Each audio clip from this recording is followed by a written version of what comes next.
പ്രിയമുള്ളവരെ, പുതിയൊരു വീഡിയോയിലേക്ക് സ്വാഗതം. ഇന്നത്തെ ദിവസത്തിൻ്റെ പ്രത്യേകത എന്തെന്നറിയോ? ഇന്ന് അന്താരാഷ്ട്ര സഹകരണ ദിനമാണ്. സമാധാനപൂർണമായ ലോകത്തിനായി സഹകരണ പ്രസ്ഥാനങ്ങൾ എന്നതാണ് ഈ വർഷത്തെ ദിനാചരണ സന്ദേശം. 1923 അന്താരാഷ്ട്ര സഹകരണ സഖ്യം ICA എന്ന് പറയും, അവരാണ് ഇത് ആചരിക്കാൻ തുടങ്ങിയത്.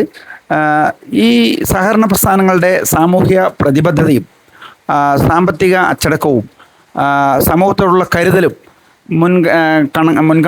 മുൻകണക്കിലെടുത്തുകൊണ്ട് യുണൈറ്റഡ് നേഷൻസ് 1995 മുതൽ യുഎൻ്റെ നേതൃത്വത്തിലാണ് ഇപ്പോൾ ഇത് ആചരിച്ചു വരുന്നത്.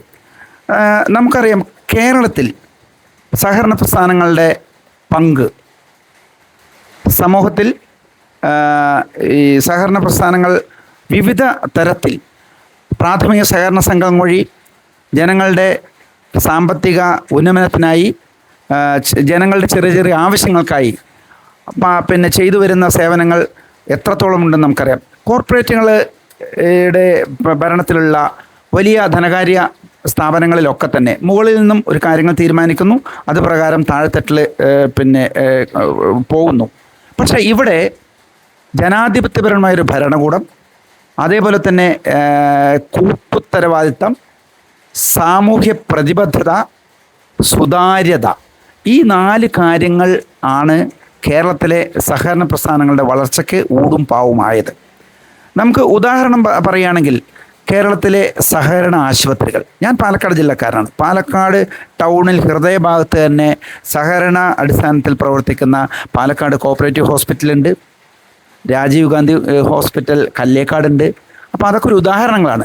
പിന്നെ നമ്മുടെ മിൽമ, ഖാദി, കൺസ്യൂമർ ഫെഡ്, അങ്ങനെ എത്ര സഹകരണ സ്ഥാപനങ്ങൾ ഒക്കെ തന്നെ നാടിനാകെ മാതൃകയായ രീതിയിൽ പ്രവർത്തിച്ചു വരുന്നു. അതേപോലെ തന്നെ ഞാനൊരു സർക്കാർ ജീവനക്കാരനായിരുന്നു. എൻ്റെ മേഖലയിൽ നിരവധി സർക്കാർ ജീവനക്കാരുടെ സഹകരണ സംഘങ്ങളുണ്ട്.